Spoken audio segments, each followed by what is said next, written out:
ठट्टा की दरगाह लाल पीर नहर में न्यू कराची से ताल्लुक रखने वाले 2 सगे भाइयों समेत 3 नौजवान डूब गए। एक को बचा लिया गया, 2 की तलाश जारी। गवर्नर पंजाब चौधरी सरवर कहते हैं पाकिस्तान को मुतादिद चैलेंजेस का सामना है।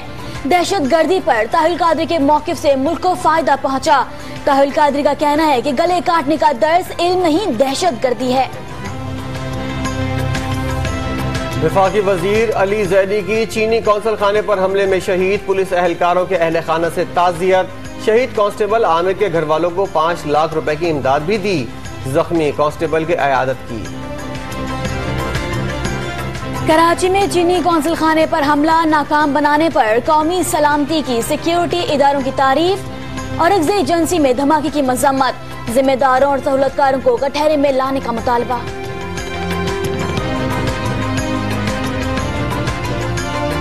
अपथिया लीडर शहबाज शरीफ का इस्लामाबाद के मकामी अस्पताल में CT स्कैन। सीने, पेट और नाक को स्कैन किया गया।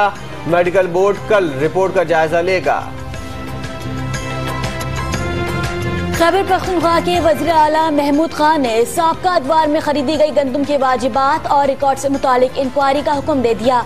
वज़ीर खुराक को पाकिस्तान ट्रेडिंग कॉर्पोरेशन से राब्ता करने की हिदायत। लाहौर के मुख्तलिफ इलाकों में पंजाब फूड अथॉरिटी की कार्रवाई। नाकिस अशिया और गैर मयारी तेल इस्तेमाल करने पर फूड पॉइंट सील कर दिए। दफ्तर खारजा खवातीन एसोसिएशन की जानिब से चैरिटी बाजार का इनेकाद। सदर मुमलिकत की अहलिया समीना अलवी ने इफ्तिताह किया। वजीर खारजा मखदूम शाह महमूद कुरैशी ने भी बाजार का दौरा किया। लियाकताबाद कराची के टंकी ग्राउंड में कचरे के ढेर लग गए। शादी की तकरीबात से मैदान की शक्ल ही बिगड़ गई। अजीजाबाद के पार्क की हरियाली खत्म हो गई। तफरीगाह को पार्किंग में तब्दील कर दिया गया।